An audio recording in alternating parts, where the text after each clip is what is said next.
Want to know what the movers and shakers of New Hampshire's performing arts are thinking? Welcome to New Hampshire Unscripted with your host, Ray Dudley. This is Ray Dudley, Artistic Director for Square Peg Productions. And in this episode, I sit down with my good friend, Andrew Pinard. Andrew is a magician as well as being the owner of the Hatbox Theater in Concord. In this episode, I bring up the question of what is the difference between a magician and an illusionist. Andrew also talks about being the editor of Magic History Journal. He tells the story of a magician who has no hands or feet.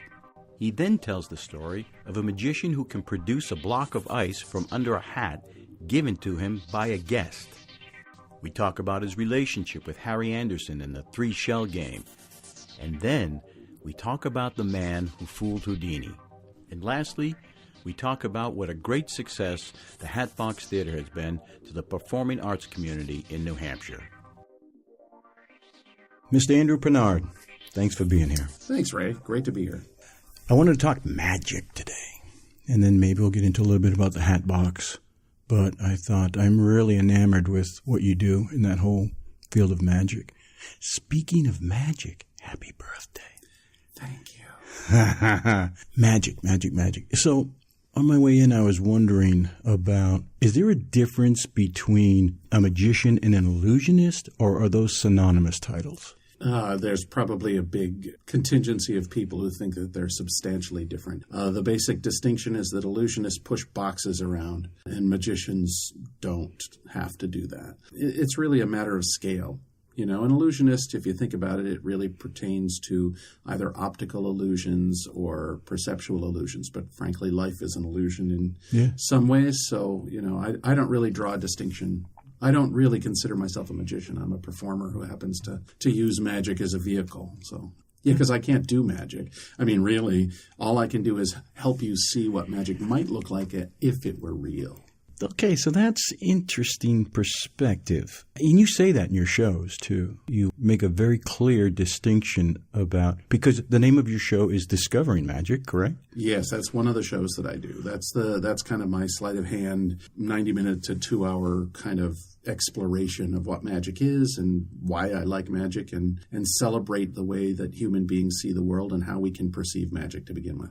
You do not wear the title of magician. I prefer not. I actually prefer to be called a perceptual engineer. Because it pays better. You add engineer to anything and it pays better. I have always felt somewhat uncomfortable with being called a magician, although, again, I use magic in my performances. My background was theater, and I'm very pleased that I came to magic through theater first because it really focused me on, you know, the craft of performing and developing a distinct character when you're on stage and then trying as much as possible to use story so that you have a certain arc to what's going on. Now, magic in general is kind of the antithesis to theater. There was a very well-known performer, Neville Maskelyne, had a theater in the Egyptian Hall in England. And he and his partner, David Devant, wrote a book called Our Magic. And in it, they discussed combining theater and magic. And Maskelyne stated quite emphatically that when you combine magic and theater, one must necessarily suffer at the hands of the other. Because the purpose of theater is for people to suspend their disbelief and allow themselves to experience the reality of the story as it's presented out on stage. However, the goal of a magician is to have you know precisely what the reality is on stage and yet present something that's truly impossible. And those two experiences are very hard to reconcile when you're in an audience. Often you're taken out of a story by a moment of astonishment. And yet, in both cases, you still have to suspend belief, right? Because obviously the coin's not missing.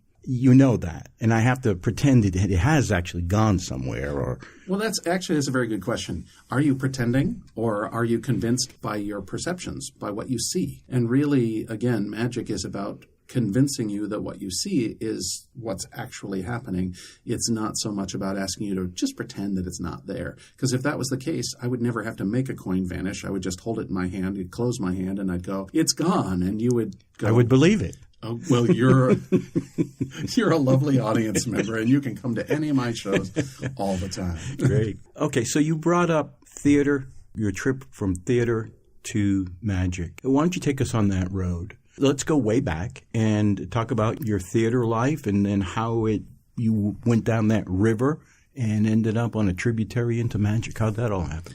Well, it's interesting because in some ways magic did come first. As a child, with first grade, I stumbled upon a magic book. And growing up in Derry, New Hampshire, we had a magician who was internationally known who lived in Derry, Ace Gorham. In fact, he was on the Uncle Gus show for a period of time. But he was also the president of the International Brotherhood of Magicians. He was the president of the Society of American Magicians. He was a president or vice president of Gulf Oil. So he was a wealthy man who enjoyed performing, and he traveled and he talked and happened to go to the church we attended.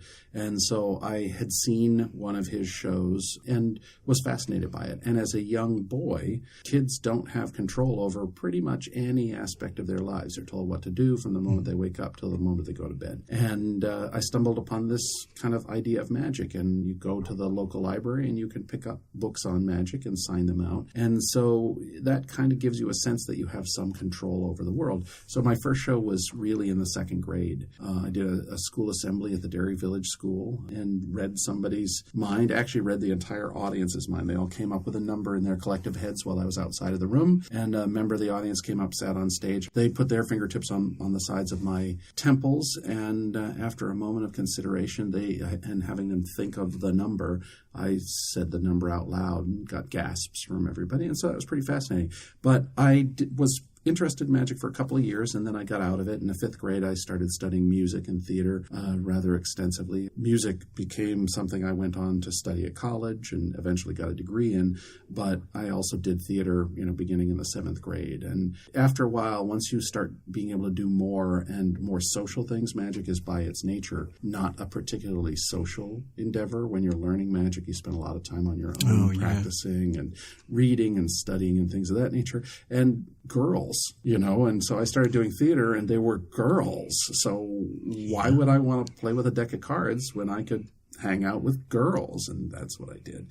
And so I went on to study music. I was very involved with music. I taught at music camps. And then when I went to college, I double majored in music and theater and taught at theater camps, taught at music camps, and toured. I was very fortunate in college to do a lot of different things from design to direction. And I got recruited, and I still don't really understand how or why. I was selected to be a seasoned lighting designer for Hackmatack Repertory Theater in Berwick, Maine when I was a sophomore in college. I had lots of experiences that came my way, although I think a lot of that comes from a lot of people who work in the theater are kind of self-starters. They get interested in an area, they get deeply passionate about it, and then they dive into opportunities. And most of my early theater opportunities were not in school. I didn't really do theater in school with the exception of middle school.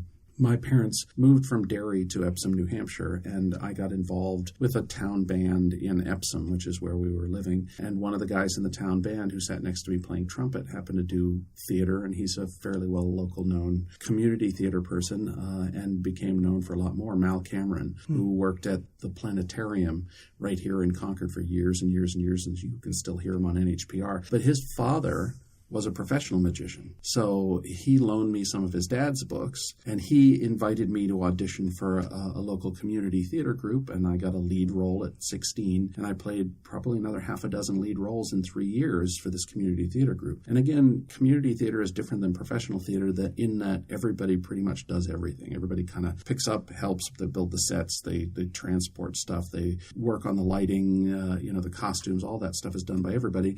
And at the time, I was particularly fascinated by the process, how it's put together. And so I learned lighting design, I learned set design, and by the time I graduated from high school, I had designed sets, I had designed lights, and I'd been the featured performer in a number of community theaters. And then when I left college, when I went to college, I did college theater extensively. And it wasn't until I actually left college, and I didn't get my degree right away. I was studying at Plymouth State, and Plymouth State was getting ready to tear down the Silver Hall, which was a gymatorium type of space. And it was going to be my senior year, and we were all going to be kind of homeless on campus. Then we had also seen a changeover in the teaching staff. And the teaching staff, when I was at Plymouth, was very hands-off. Like, we had a lot of control at the campus. I was a technical fellow for the Department of Music and Theater, which meant I set up lights and sound and music and things of that nature. And I had keys to the building. And we could come and go as we pleased. We had a hand in shaping the season and picking the material. show, none of which really happens anymore. When you become a bigger, more successful program, and when you have theater spaces that cost multi-millions of dollars to put together, all of a sudden they don't trust the students anymore. And I've got to say, I had an amazing education at Plymouth State, in spite of the fact that it wasn't a conservatory program, in spite of the fact that we had a gymatorium space and a small black box. And the teachers there did care about us substantially, but they were not as, today we call parents helicopter parents who are really on top of stuff. We really had some control, and I learned a lot from that. So I didn't actually get back into, when I left college the first time, and it took me a long time to get my degree. I went back and did it in fits and spurts, and finally got my degree, which I was supposed to graduate in 1991. It only took till 2011 to get the music degree. But when I left college, I was doing more community theater and working for a friend of mine who was a director at the local community theater. And I happened to be dating a woman who because you and I did theater together, and she was stage manager of at least one of the productions that you and I did together. And I stumbled upon a magic book that I had when I was a kid, and she bought it for me, and kind of the rest is history. I got obsessed with magic, and I studied it anywhere between 2 to 6 hours a day. And for the first 2 years, people hired me sporadically. And then after about 2 years, I had to quit every job I had to perform full time, because I just didn't have the time to do all the other things that I was doing, teaching high school theater. I was managing a typesetting company, and I was the director of a community center. When you're young, you hustle and you do a lot of different things. And I just got very busy traveling as a performer, and it paid a heck of a lot better than any of the other work, so you follow it. Do you still do a lot of it today? Performing? Yeah. Yeah, quite a bit. That's how I pay the bills, really. Magic is a job for me. It's an avocation. I love it. I study it. I still stay very involved. As far as a performer goes, one time I was doing as many as 300, almost 400 shows a year. What? Yeah, I was doing a lot of private events. I was also performing at bars and restaurants, so I'd be performing 6 hours a week just doing table-to-table magic. And when you're seen a lot in a public venue, a lot of people book you. And early in my career, I did what a lot of magicians do early in their career, which are kids' birthday parties, because they're easy to book. And once you start doing one, and the parents start telling the other parents, and the kids start telling the other kids, you can do 4 or 6 a weekend, because they're only 45-minute shows. Thankfully, I don't work at that degree anymore. The last birthday party I actually did was for a friend of mine who was on the Ed Sullivan Show 8 times. He was on the Tonight Show 24 times, and he called me up and said, I've got my granddaughter. I want her to see a magician, and I don't do that kind of stuff. So when he asked me for recommendations of other magicians to perform for his granddaughter's birthday party, I said, you know what, I know a few people, but it would be an honor if you let me do it. And I went and performed the show for an hour, and he came up afterwards and was blown away by how I could keep a group of 4 to 6 year olds completely engaged for over an hour. So there's different specialties within the trade, but magic and theater share a lot in terms of it's all performance. Its goal, however, is different. In theater, we're telling stories, and the hope is that audiences walk away and they've learned something about someone else, or something that perhaps it moves them emotionally. They get to put themselves vicariously into a story. Whereas magic, and really, unlike all the other performing arts, every performing art is about telling a story. If you're a dancer, you're telling a story through movement. If you're an actor, you're telling it through spoken word and movement. If you're a musician, you're telling a story that connects with people emotionally. Magic is different in that the magician is actually he's crafting a story in which the audience members are a part. So the necessity of the audience to be willing to not just passively witness a story, but to engage themselves emotionally and be moved by the strange and weird occurrences that happen, creates a story that they go on to tell other people. I like to talk about myself as kind of the tour guide of the impossible and the absurd. I'm the catalyst of the story, and our story, the story we create in every performance that I do, is unique, because it's unique to the participants, the people who are there. I know kind of where I'm going, but I also, and I think good actors do this a lot as well, you also leave yourself open to discovery of the moment, of what's happening in front of you. So theater and magic for me have always kind of been woven together. And while I'm fascinated by a good piece of magic, oftentimes I am disconnected because for most magicians, the magic is enough. Just do something that causes a reaction. So most magic tricks are fundamentally stunts, and a stunt, while it can be amusing, while it can be moving, while it can be engaging, while it can be terrifying, is fundamentally non-impactful. It happens, it's over, and it doesn't resonate long-term for people unless you engage. Unless you really can get the audiences to feel. And I think some of the best magicians do their best work by letting the audience in and finding ways to connect through their character and through their story in a way that audiences can be empathetic. They can see themselves in the role of the magician. It's very primal. I mean, I would guess the vast majority of people are fascinated with it, are they not? I don't know. It's hard for me to know now. I think a lot of people are fascinated with it, but I think that a lot of people have a very limited perspective on what it is. I think that I don't want to call them a new crop, because a lot of the guys who I have the most respect for within our industry are guys who've been performing full-time 30, 40 years or longer. And they have learned to reconcile the shortcomings of magic as a performance art by engaging with people in raw, meaningful ways. I think that the popular image of a magician with top hat and tails and rabbits and doves and canes and candles is fundamentally a caricature of the industry. And I don't think that people really know what magic is. And so I am perfectly happy to take advantage of that in a performance. Whenever possible, I begin my shows in a way either that is magic, but it's completely nonsensical and has no part of the show that they're about to experience. That's just a stunt to startle them, and then kind of to pull the rug out from under it, to say, okay, that's not what we're going to be doing. Or to start as a human and interact with the audiences in a way before I begin doing magic, and some of that's by connecting with them, by making eye contact, by kind of acknowledging the fact that we're all sharing the same space and we're breathing the same air, and that I'm not threatening. That when I go out there, I'm an idiot. That's my character. When I go out on stage, I'm kind of an idiot that all this really interesting and weird and strange stuff happens to.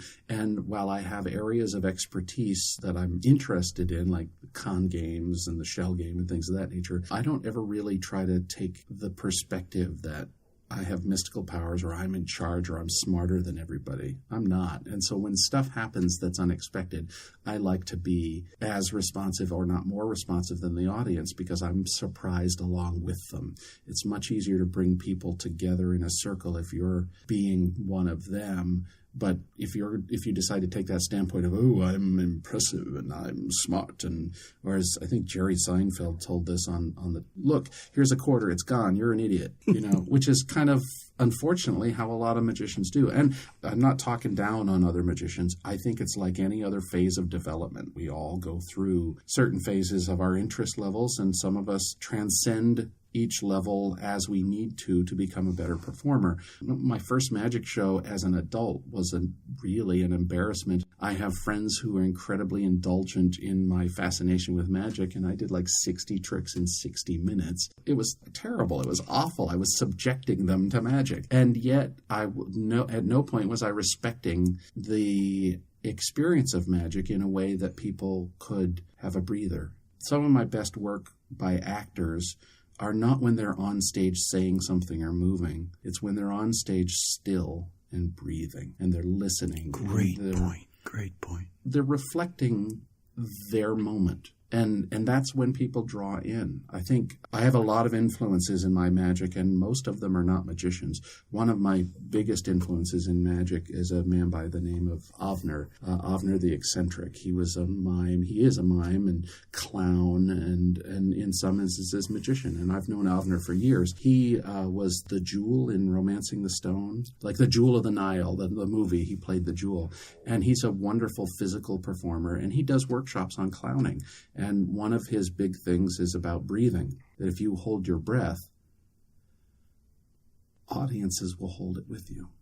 and they don't know they're holding their breath. They just do it instinctively. And so they sense the tension. They sense the excitement. And by quieting things down, you actually create a level of importance. You're reflecting that something very interesting is about to happen, or something important is going to happen. And when I say important, I don't mean on the grand scheme of things, but within the little context of the play that we're doing, whether it's an actual play or, a simple magic trick of 3 phases, it gives an audience time to catch up. When I lecture to magicians, and this is something that I think is possibly applicable to theater, but when I lecture to magicians, I talk about the fact that audiences experience magic 3 times. So if they see a piece of magic, their first initial response is to look at you as the performer and go, did I just see that? The next reaction is to look to the person next to them and go, did you just see that? And then when they get that confirmation, they turn back to the performer and they go,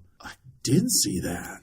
And it's very easy, just like a laugh if you're a comedian, to step on that. And what happens is those moments that the audience needs to process what's happened, and those moments that draw people together are lost. And eventually you feel, for whatever reason, somewhat unfulfilled by an experience because you have tried to take in too much information and you've never been given the chance to process it. That's a great analogy. You mentioned earlier, and I was going to get to it later, other magicians who you have a great respect for.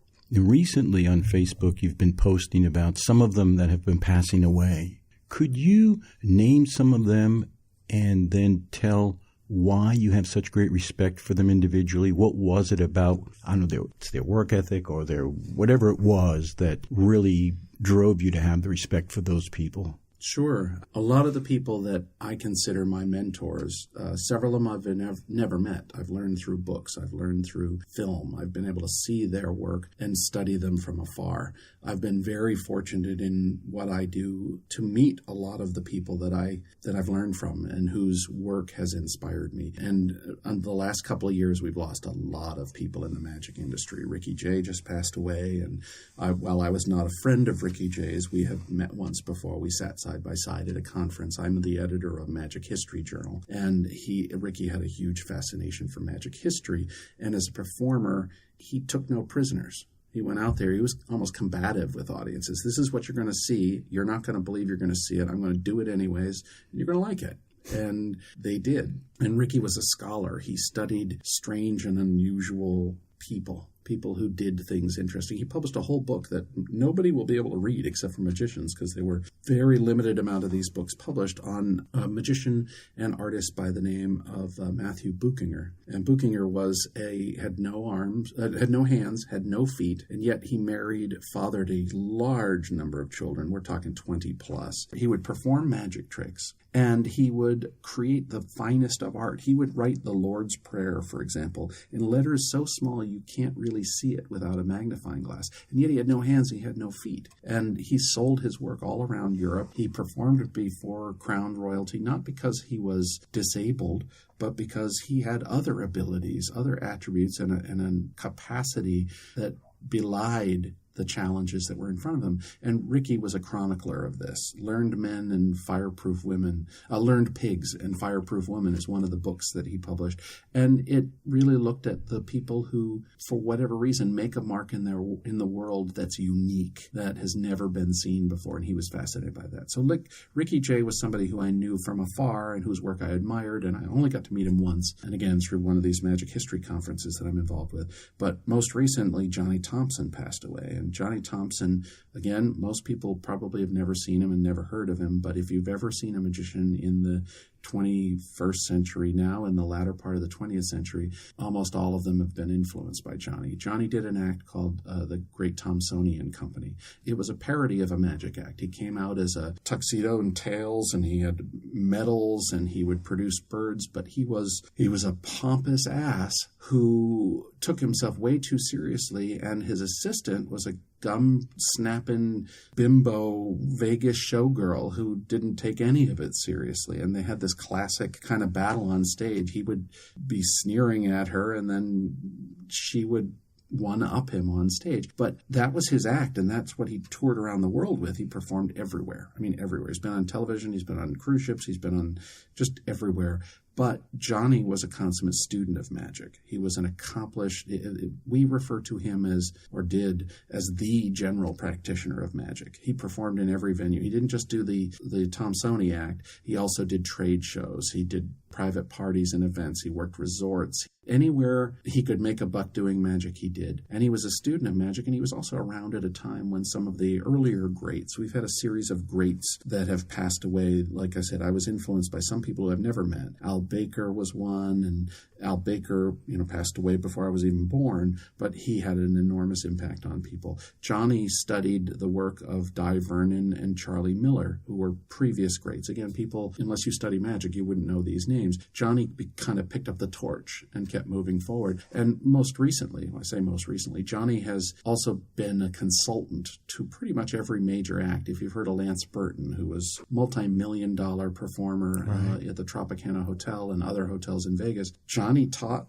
Lance how to do what he did. And he probably influenced directly hundreds, if not thousands, of people by helping them with their act. He was overly generous. He would help anybody be better. If you wanted to be better, you talked to Johnny. Johnny would help you. And it didn't matter whether you paid him or not. There's stories of Johnny, and the Facebook feeds were just filled. All of my friends have great stories about Johnny.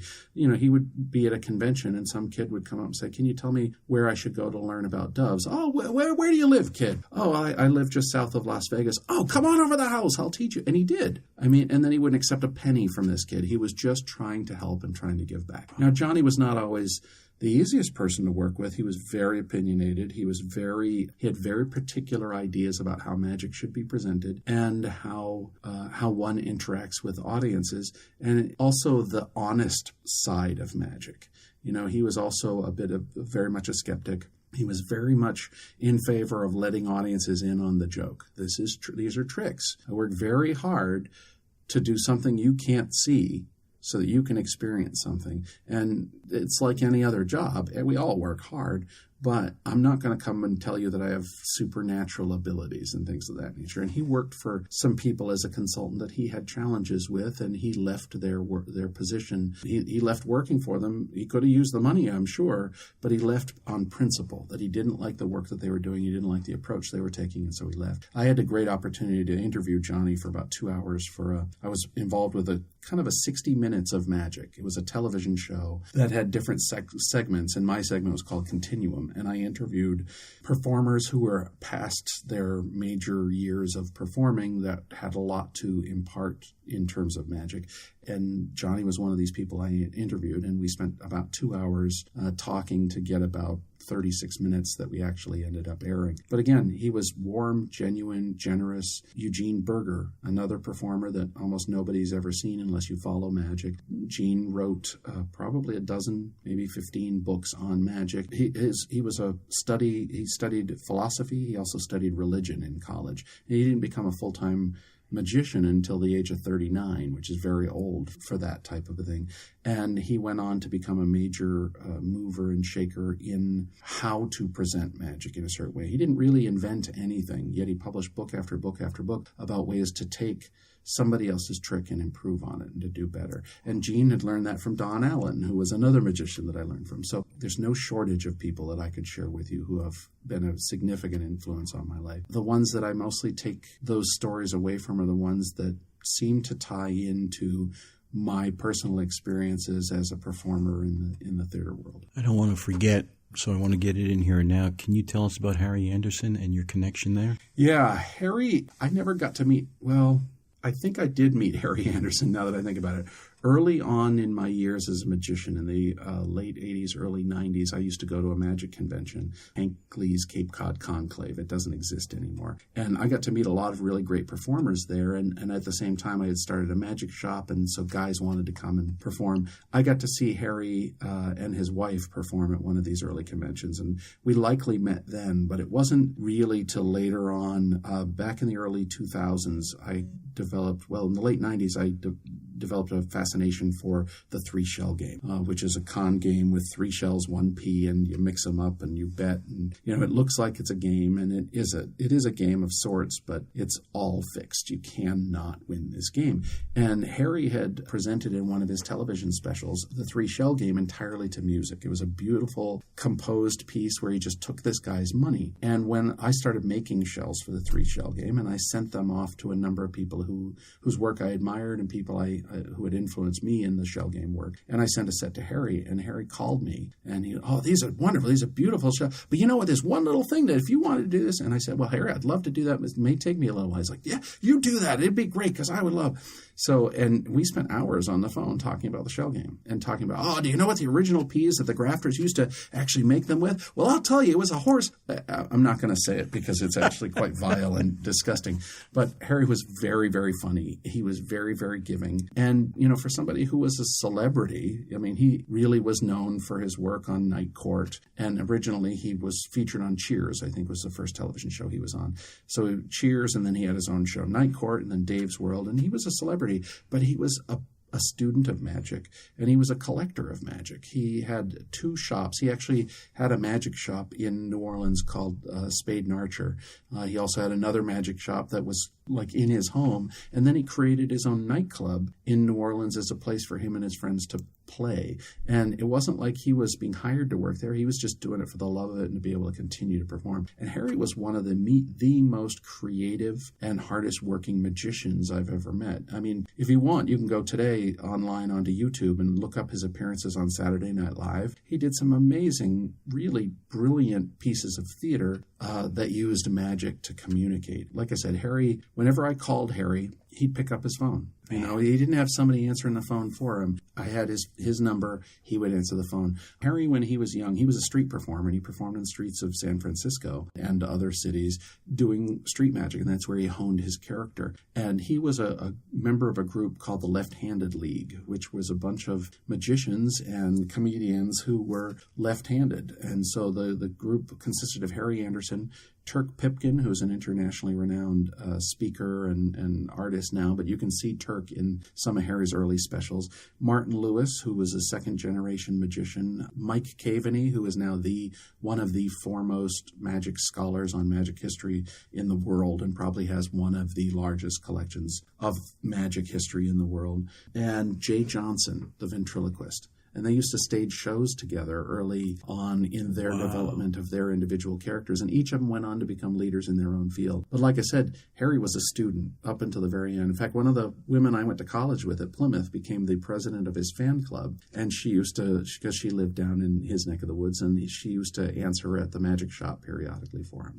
But Harry was just a lovely guy. The Magic History Conference that I'm involved with for the New England Magic Collectors, it's called the Yankee Gathering. I got more involved in the last couple of years as kind of producing the shows. And so I was trying to get a reunion of all the LeftHanded League on stage because we were featuring Mike Caveney as the guest of honor. And I thought it would be really fun to surprise Mike by bringing all these people together. And I put out the call, and for the first time ever, Harry did not answer his phone. And I thought that was very strange, but I contacted Martin Lewis and I contacted a couple of other people. And Martin was all on board and was really excited to have it happen. And he said, well, Harry's working through some things right now, but if he has a chance, he'll get right back to you. So I called him, every few weeks or so. And then finally we were stunned, and he had passed away. And Harry had a stroke and was recovering from the stroke. And then apparently I don't know if he had another stroke. I don't know that they've ever released the information. But that was the reason he hadn't gotten back to me. In fact, Martin had told me after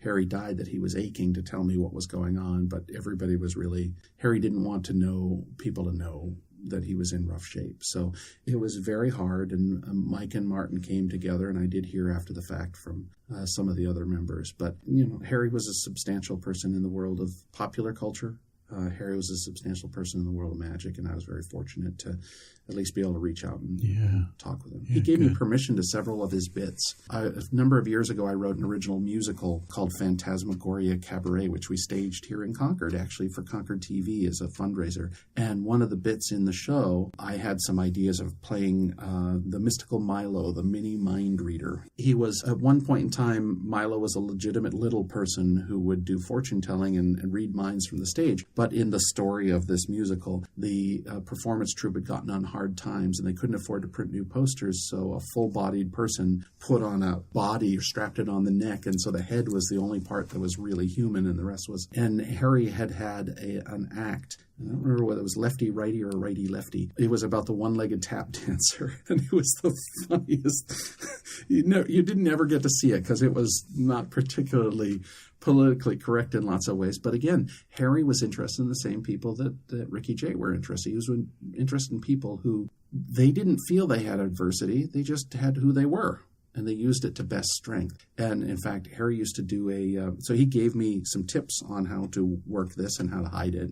And he gave me permission to use those. And we had a bit in the show that Harry did on Saturday Night Live where he would have his wife tied up in rope and he would be in a straitjacket and they would have a competition to see who could get out first. And Harry would cheat. Like he would go over and he would be physically abusive. He would kick his wife over the chair onto the floor so that because she was getting ahead of him. Oh, man. And I mean, it was really, really very visual and very funny. And I asked him for permission to use that bit in the show. And he said, sure, I'm happy to let you, Again, for somebody who's so big and has created stuff, they could get selfish about their work or they could be generous. And again, I've been very fortunate to be around people who are very generous. If you could speak with someone who you've never spoken with, past or present, in your field, who would that be, and what question would you ask them?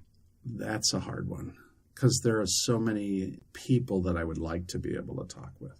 There was a man by the name of Max Malini, and Max was a diminutive. When I say diminutive, he was probably 4'8", small man who spoke with an accent. He was Jewish, and he was very accomplished as a sleight of hand artist. And he was a huge ego. I mean, just tremendous ego. And he did street performance magic for royalty. Like he performed for all the crowned heads of Europe. In fact, there's a story of Max Malini performing in Versailles, and he was performing, one of the pieces he did was what we call the card stab, where a card has been selected, signed, mixed up on a table, and all of the cards are spread out on the table, and he'd put a blindfold on, and they would spread the cards around more, and then he would take a knife out, and he would stab into the table and lift up one card, and it would be the signed card, all done completely blindfolded. Well, he did it with a Louis XIV table. We're talking a priceless antique, and after the show, somebody came up to him and said, Mr. Malini,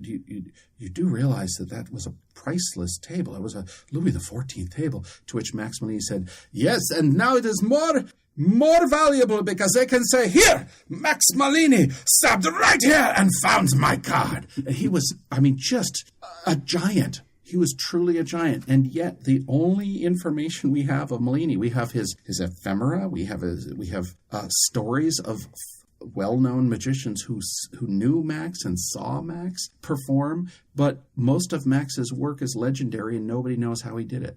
Max would be invited to a party and he would sit there and he would have dinner, and then at some point, after the meal was over, somebody would say, Max, would you do some magic? And he would stand up and, does anyone have a hat? And they would hand him a hat. And he would set the hat on the table. He would tap the hat with a fork and lift up the hat, and there would be a huge brick of ice, like probably 12 pounds of ice, and there's nowhere it could have come from. He had not left the table. He had been there the entire time. Nobody had gone near him. And he would just do these amazing pieces of magic that were really designed to flabbergast people and to drive interest to see what else he did. And so Max had a very not limited, that's not the right word. He had a very refined set list. So he had like 12 things that he did, and he did really, really, really well. But it was his personality. He just, again, for some guy who probably would have been, running a deli somewhere and ignored, he went around and he made millions of dollars performing these unusual things. And it wasn't just the magic. It was really the force of his personality. In fact, today, if you really want to, you can see Max Malini's influence if you go to see Steve Cohen, who performs. He was at the Waldorf Hotel for almost 20 years performing, I think 20 years. He performs one or two of Max's pieces in his show, but Steve is known as the Millionaire's Magician, and he's targeted that place. He charges $100 a ticket or more to see, and 30 people can see his show, and that's about it. But Max is a person who I would have loved to have picked his brain and found out where he came from. He was reported to have written an autobiography. So he wrote a biography of himself. And I've read it in a book that was published in the 30s or 40s saying that Max is writing his autobiography. And then I heard through the grapevine that Max's son, Oziel, O-Z-I-E-L, was still alive. So I have some chutzpah myself, and I called up Ozzy and I introduced myself and gave him some of my background. And after some pleasantries, we talked. And, after I demonstrated my knowledge of his father's work, and, I said, I asked the question, I said, do you have your father's autobiography? It's never been published. Can you tell me what your plans are and what you hope to do? And on the other end of the phone, I hear, and I'm waiting for something terrible, like it got burnt up in a fire and was the only whatever. And so he revealed to me that he had taught, another magician had asked him recently about it, and he had invited this guy to visit him, and he taught this other performer his father's magic and gave him the autobiography, the original copy of it. And he left, and he had plans to do a book. This was 25 years ago. So Ozzy on the other end of the line is like, I gave it to him, this was about 6 months ago, and I haven't heard a word since. And at this point, I don't think I'm going to ever get it back. And I called him about a year later and tried to follow up. He was very unhappy. And the other magician, I'm not going to mention his name, he is involved in the magic community. He does come up to magic history conferences. And every once in a while, I ask him about this project because Ozzy died before he ever got a chance to see it. But Max is one of those guys that I would like to know, how is it that you got into doing this? Where did you learn the material that you did? What did you create? And what is it about how you present magic that really connects with audiences? I mean, I know why it connects with me, and I've never seen him. I've just seen pictures and heard the stories, but I want to know why. Another performer who I've never met, but I've studied extensively, his name was Dai Vernon. Some people at the West Coast call him Dai Vernon, D-A-I. And Dai may be correct because his name was David Verner. So, it all depends on what side of the country you're from. But he became known as the Professor, and he lived to, I think, 98 years old. And he was well known for a certain style of magic.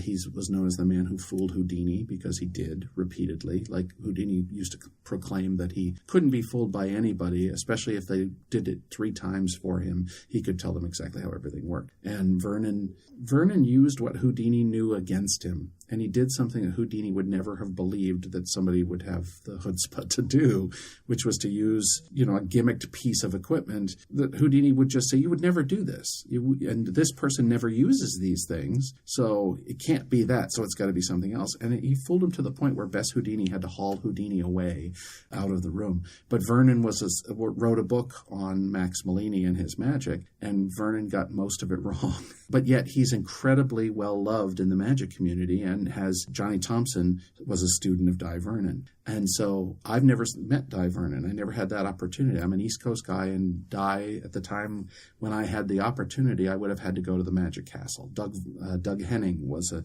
student of Vernon's. Ricky Jay was a student of Vernon's. Pretty much anybody who's done cards is really a Vernon kind of acolyte. And Vernon believed in being natural. So the reason I wasn't as impressed, because I saw Vernon perform and I went, it doesn't really do anything for me. He's an innovator. He's created some stuff, but he kept telling magicians to just be natural. In everything you do when you're performing, don't do anything special, do anything fancy, just be natural. And yet my theatrical upbringing that's part of what we do. I mean, if you think of I can't believe I'm blanking on his name, wrote and actor prepares, Konstantin Stanislavski wrote, and one of my favorite quotes in all of performance art is, it is the purpose of art to make the difficult the customary easy, and the easy beautiful. It's a process. Yeah. We really want to take what you do and work really hard to the point where you transcend technique. And so all of Stanislavski, in terms of acting, is about being natural. what he wrote for books, An Actor's Life, or An Actor Prepares, and those books are really about trying to get actors to get out of their own way. And that's what Vernon spoke to. And I already knew that lesson. So for me, it was like a retread of that kind of stuff. And so I looked at his other stuff. So I've had a few people in magic who I've become very friendly with and I have great respect for. I've also frustrated the heck out of them because every time we get together, I want to ask, so tell me more about Dai Vernon. I don't get this reverence that you have for him. In fact, my question is, why Dai? That's what I ask them. I say, why Dai? Tell me. Well, if you didn't know him, you just aren't going to get it. I'm like, that's not the way it should be. I should be able to study him. I should be able to understand what the lessons are. But so Max, the question, getting back to your original question, Max is probably one of a very short list of people that I would ask. And I guess the question would be, what is the most important thing for a performer to know before they step foot in front of an audience? You've obviously seen tens of thousands, hundreds of thousands of tricks. What trick stands out in your mind that just boggles your mind as a magician? You go, okay, that's impressive. Good timing on your part, because I will confess that I am pretty disillusioned when it comes to magic. I have seen a lot of magic, but not as much as some, because early on in my work, I made the choice to try not to watch magic, because I didn't want to be influenced by other people's work. I'm a natural mimic, and I would want to chase down that, oh, look, a squirrel, and I want to run down and be a bunch of different performers. And I didn't want to do that. I had enough very good influences that now you go beyond that and try to find out, what do you have to say? However, I had the opportunity last summer to go down to New York. Very rarely do I go and out of my way to see magic shows, and yet for one weekend I went and saw 4. A group of friends of mine suggested I really need to get down and see a play with magic called In and of Itself. And this was a play that had run in California, and it ran its 6-week run, and then it got extended another 6 weeks, and another 6 weeks, and then it ran almost a year, and then it got transferred to New York. And it was in a little theater, 175-seat theater. It was produced by Neil Patrick Harris. It was directed by Frank Oz. Yes, Frank Oz, wow. Fozzie Bear, early work of the Muppets, Miss Piggy, but acclaimed film director and a solid thinker, like a very, very smart man. So we went down to New York and we saw a bunch of plays. We saw Steve Cohen, and that was the first time I saw Steve Cohen live, and it was a great show. It was fun. It was very throwback, kind of. He wears tuxedo. He does the parlor magician, and he's very charming and very good at what he does. Then we went and saw a street magician and working performer at the the New York Historical Society had an exhibit on magic, and he was performing in the lobby. And then I went and saw In and of Itself. In and of Itself is the best piece of theater I've ever seen that was not theater, and it was the finest magic show I've ever seen that was not a magic show. It was quite literally in and of itself. The run ended a couple of weeks after I got a chance to see it. When you arrive, you hang out in the bar, and in the bar they have one of these step and repeat, which is like a big banner that people walk in front of and get their picture taken. Oh, yeah. Well, this was a wall of these little cards that had a phrase, I am a, or I am an, and underneath it was, well, it could be a job, it could be a position, it could be a role, like I am a mother, I am a sociopath, I am a pool boy. And there were literally thousands of these printed on this sign. Then when they opened the doors, we walked downstairs and then walked in front of an entire wall unit, that's probably 3 times as large as what we saw in the bar, with the actual cards on it. And we were invited to take one card. And we took this card that we identified with, and then we held on to it. And then they invited us to enter the auditorium one at a time. And they would take and tear off the part of the card that you said that you identified with and set it in a stack. And then you went and sat in your seat. And no explanation for any of this. You just did it. And, you don't know what's going on. And really, in a lot of ways, ambiguity is an underutilized tool in the magician's toolkit. And frankly, in theater. I think the best theater requires engagement by the audience. It doesn't just hand them stuff. So anyway, so we sit down and we look at this set. And the set was a big wall, and on the wall there were a number of windows. And each window there was like a museum exhibit. There was an exhibit that showed a mannequin with a gun in its hand. There was an exhibit of a wolf's head with a deck of cards in it. There was an exhibit of a pedestal with a bottle of scotch or wine or something. There was a window with pigeonholes for mail. There was another window with, anyway, there were 6 different windows. I can't remember. Scales. There were scales at one. And so he starts the show. He walks out on the stage. This is Derek Del Gaudio. And Derek's a performance artist. He's a magician, but he's a performance artist as well. And he walks out and he looks at the audience and says, "Hi, everything you're going to see tonight was written down. And it's been rehearsed. All of this scenery was designed to affect you in specific ways. Every light in this entire venue was specifically placed and focused and colored to elicit some sort of reaction from you. And it's important that you know that, because everything that you are going to experience is devised." That being said, let's get started. So it wasn't a story. It was a one-man show. And during the show, each of these fixtures on the walls, he told a story, something personal about his life. He started with a story of him performing as a magician in Spain, and he was in a bar eating, and this old guy next to him tells him this story about El Rouletier. There was this bar, and when I tell people about this play, I essentially reenact the entire play because it was that powerful. But he tells this story about this bar in Spain where people would go in and there was a gun and a bullet on the bar, and people would put money down on the bar, and they would bet, and there would be all sorts of side bets going on around it. They would bet, and the person would put the bullet in the gun, spin it, put it to their head, and pull the trigger. Now, if the gun did not fire, all of their troubles were over, because they would get a cut of all of the betting action around them, and they would get doubled whatever was on the table. If they pulled the trigger and the bullet went off, all their troubles were over. Oh, man. Because they don't have them anymore. So this had become a little local legend, and, it happens as time does that it goes one way or the other. Well, one day this man walked in, and he did it, and he put the gun to his head, pulled the trigger, and nothing happened, and he collected his money, and he left. And that had happened many, many, many times in the bar. What had not happened was the second day, when the same guy walked back into the bar, and he did it again. Click. Took his share of the earnings and left. Came back day 3. Day 4, day 5, What? Day 6, day 7, click, click, click. Never hit him. Week 2, he comes back in, and he sets a second bullet down on the table. He puts both bullets into the thing. Click, nothing. Week 3, a third bullet. Week 4, a fourth bullet. Week 5, a fifth bullet. What? Week 6, a sixth bullet. 6 bullets in the chamber. There are no more empty spots. He fills the revolver, pulls it to his head. The entire room at this point, because this has become massive. There are hundreds of people expecting to see this guy kill himself. And he sets it down on the table and walks away, and he's not heard from again. Until a few years later, when he's living in retirement by himself, taking his earnings from all of this, built a lovely estate and whatnot. And one night he has a burglar who breaks into his house and holds a revolver on him. To which this man looked at him and said, are you crazy? Do you not know who I am? And he had been given the name El Rouletier because he had played this. I am El Rouletier. There is no way I can be killed. And the burglar holds up the revolver, pulls the trigger, and kills him. That's it. That's the story. That's the story he was told at this bar. And during this, as he's describing the story, the mannequin, the arm comes up and it illustrates it up on the stage. And so at this point, Derek looks at the audience and he goes, now, I looked at the guy and I said, why would you tell me this story? I'm just sitting here trying to eat dinner at a bar in Spain. Why would you tell me this? To which the old guy in the bar who told the story to Derek said, because you are El Rouletier.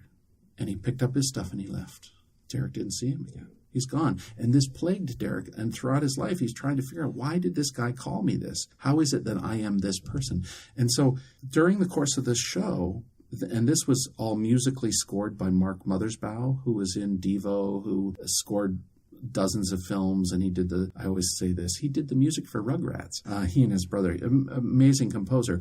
Each of the stories had a musical theme. And so periodically during the show, the theme would come up, and Derek would look up, and he'd look at the mannequin, and then he'd look down, and then he can just continue on. So it kept building this tension throughout the show. And he did a number of pieces of the show, and then at the very end, he's done all of these things, but it comes back to El Rouletier. Because the last piece in Derek's show, you know those cards that I told you about that said, I am Anne? Yeah. So he goes out at one point in the show, takes one of the cards out of the center, a pool boy, or whatever it was.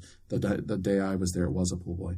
And said, whoever identified as a pool boy come down, and he did a piece with the pool boy, which ended up being he had him select one of these random envelopes from one of the windows, and in that envelope there was a personal letter, and he had the guy who identified as a pool boy open it up and read it. It was a handwritten letter from the guy's mother to him. Not to Derek, but to the guy from the audience that was pulled up out of the audience randomly. And we got to see, as an audience, we got to see him transform from a pool boy into something more than that. Because as he read this emotional letter from his mother, he broke down. And every night, that was going to be different because it was a different person every show. And so that's only 2 of the stories. And then at the very end, Derek goes through and he has everybody, when you came in, you selected a card, and some of you took it with great seriousness. Some of you took it as a joke. If the card meant some sort of meaning to you when you selected it, please stand. And about half the audience stands, probably anywhere between 75 to 95 people stand. And as he walks through the artists, he looks at each one of them in the eye and he tells them what they select. These cards have been sitting on stage the entire time. There's no way he could know.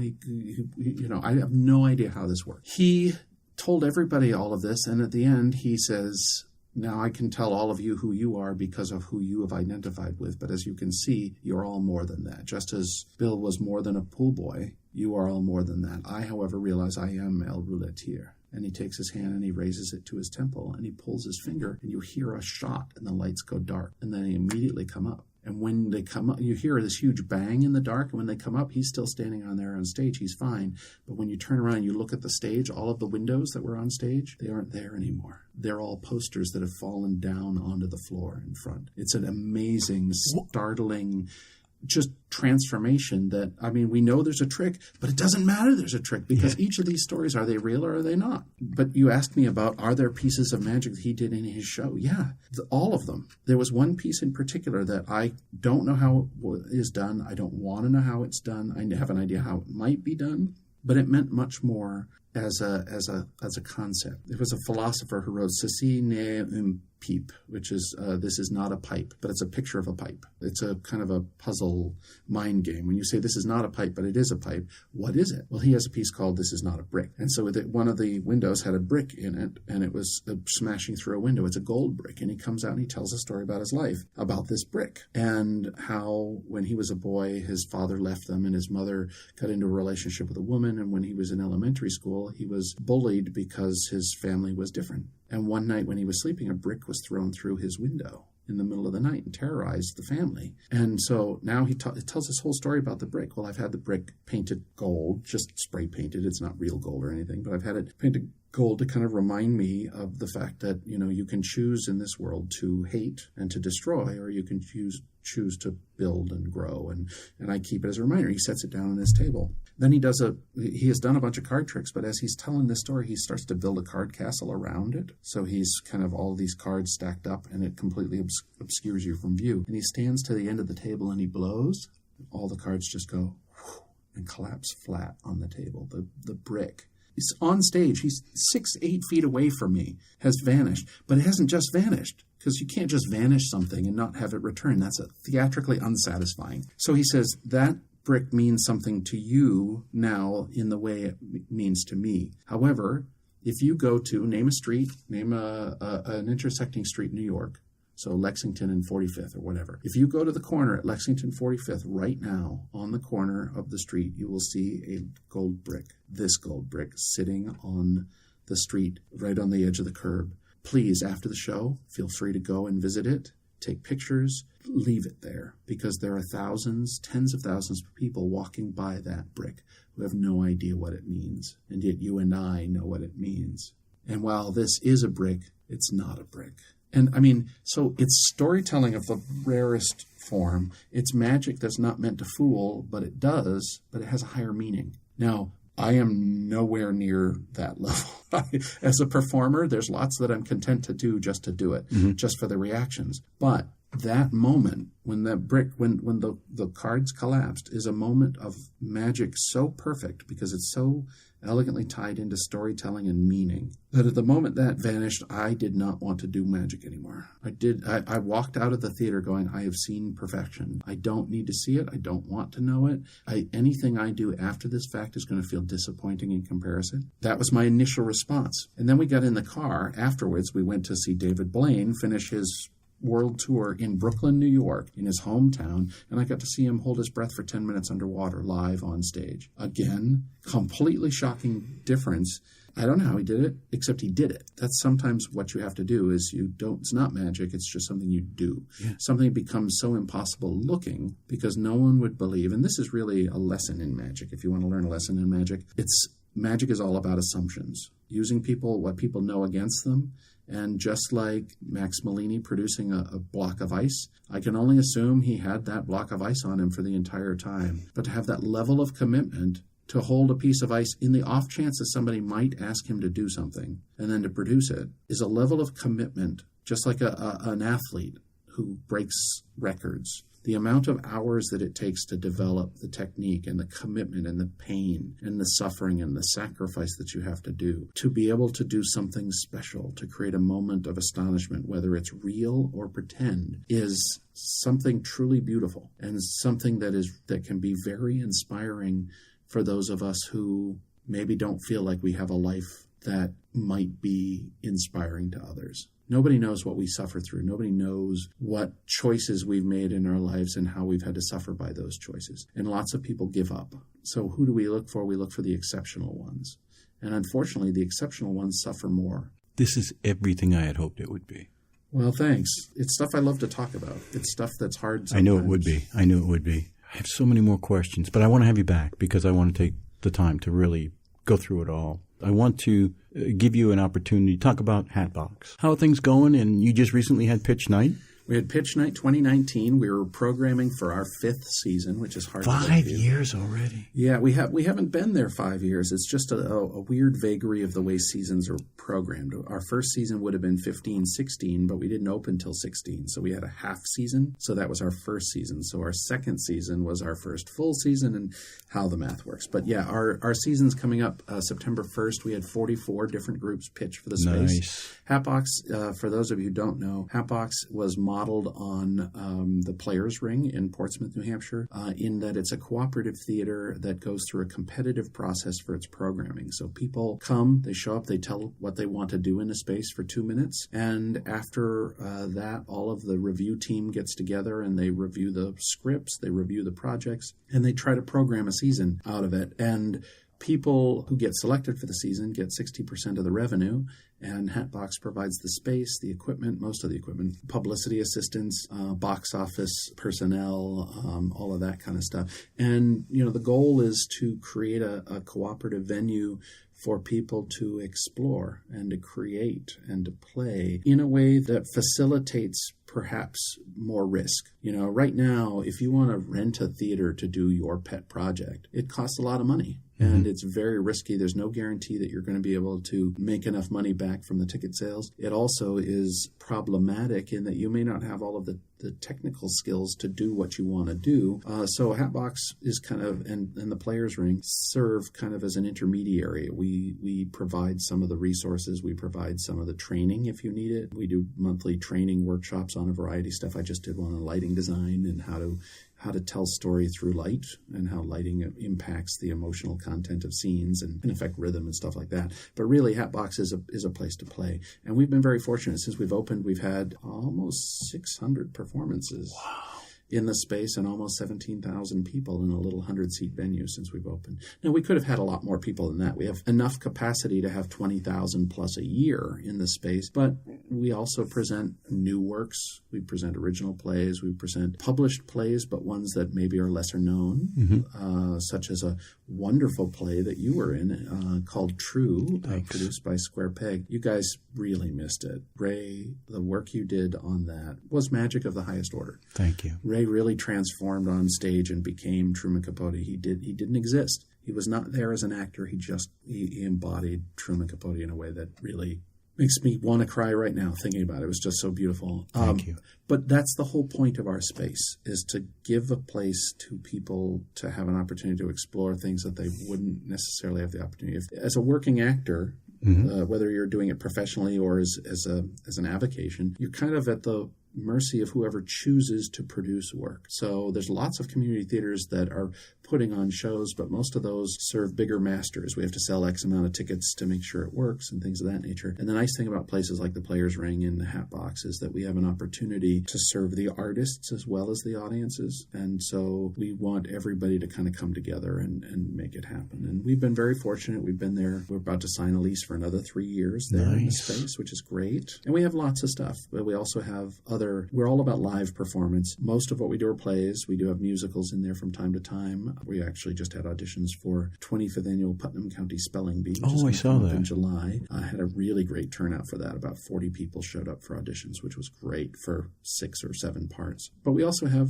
concerts. We have storytelling. We have magic. We have burlesque. We have improv comedy, stand-up comedy, all those as well. So the season is broken up into 3-week main stage shows and then 1-week alternative weeks. And during those alternative weeks are when we run concerts and non-theater type of stuff. Are you finding that the community is becoming more and more aware of it now that you're in your 4th, 5th year? Yeah, it's really hard for me to know. I mean, yes, every year we've had an increase in ticket sales, and that's really kind of the barometer by which everything is measured. The fact that we've been paying the bills since the day we've opened entirely on ticket sales, because that's great. We're not a not-for-profit. We don't have grants. We don't have donors.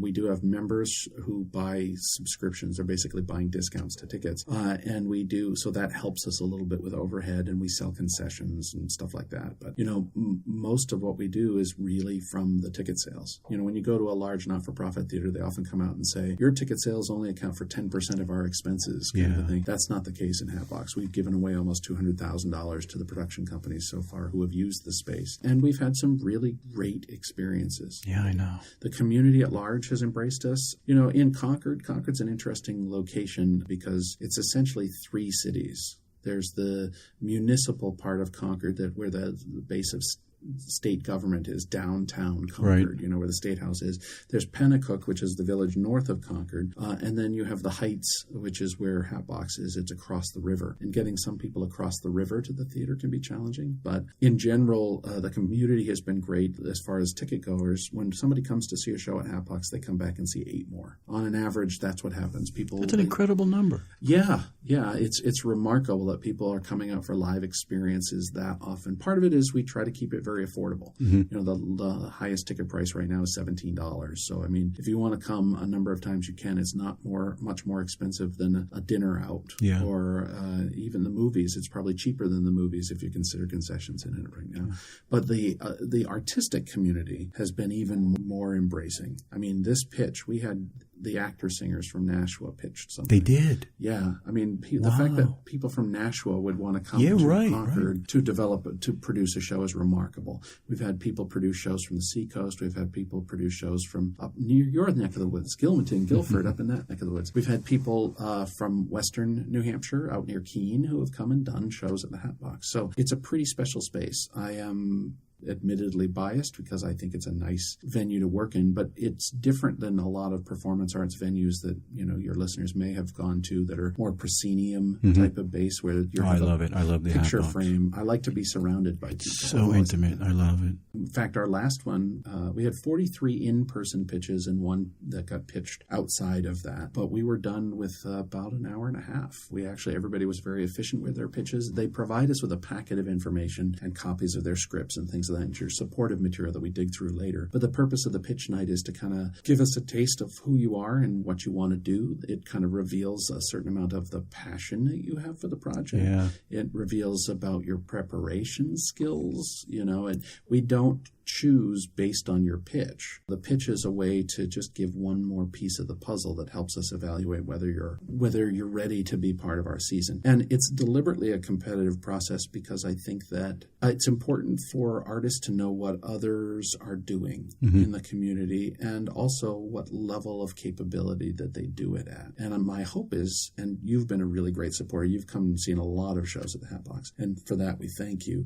But I wish more people would come and see see more of the other productions, not just their own, because I think they would be astonished at the amount of professionalism that is displayed in what is traditionally called community theater. I think that they would be also astonished by the aspirations, that people really want to do really great work. Yeah, I agree. And the Hatbox gives them a place that they can do it without breaking the bank. And it really comes down to that relationship between artist and audience, which is what I do in magic, and it's what we do in theater. Any live performance. And the closer you can be, well, you're only 4 seats away. So you get to see every wrinkle on everybody's face. You get to see and experience every micro expression. Absolutely. You don't have to project in the old acting manner when you're on stage. You don't have to reach your grandmother in the back, which affects the people you're spitting on in the front. It's not like that.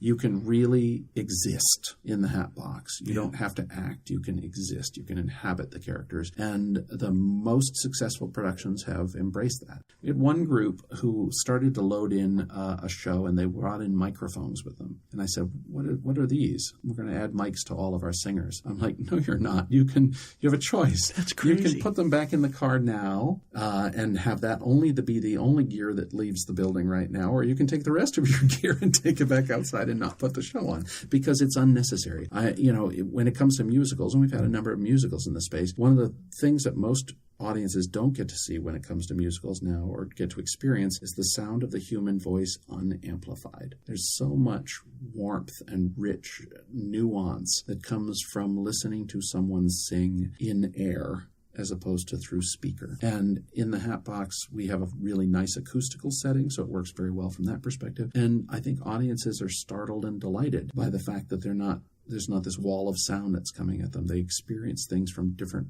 points. When you go and see a large musical, oftentimes when you're sitting in the 20th row and looking at the stage, the sound doesn't come from where the sound originates. That's right. It's just a wall of sound that fills your ears. It's almost like a soundtrack experience with a mime working on stage, and that people are getting used to that. Right. And I don't think that's necessary. You and I, we shared the stage.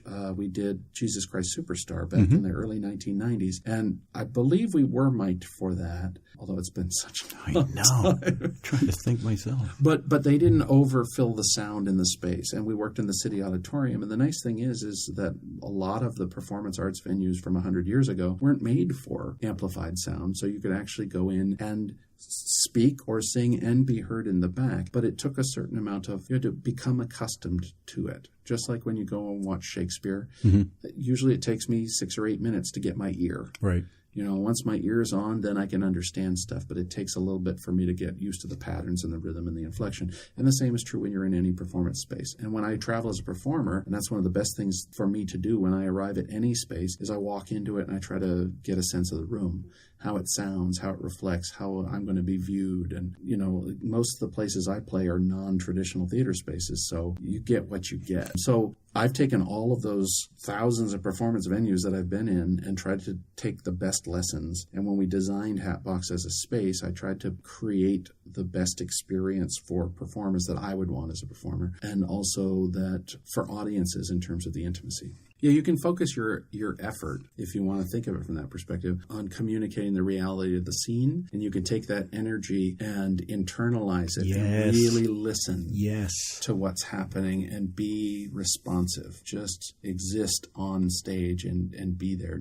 And just existing is probably an oversimplification of it, because you're not just simply there. You're not a rock on stage, but you are receptive and you're responsive to everything that's happening. And it's the little micro expressions just from listening and responding are things that really draw people in. And we have a number of people who come back and see the same show several times and like to sit in different vantage points in the theater. Because then they can really get a different perspective on this, and they get to really enjoy different actors' work as well. And we have some really, really great actors who choose to perform in that space. The state is so full of them now, and it's great that they're coming down here. All right, my friend, I am so grateful you came by. I really am.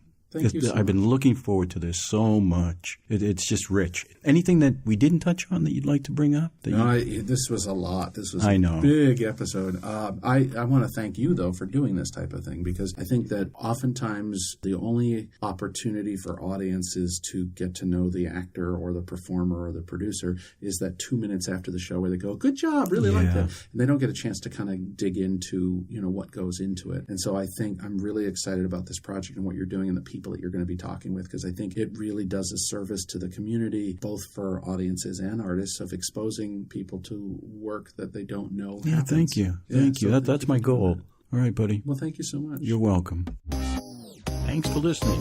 Be sure to check back for my future episodes, where I'll be speaking to John Campanello, Jim Regato, Michael Curtis, Catherine Martinez, Katie Collins, Matt Cahoon, and many, many more.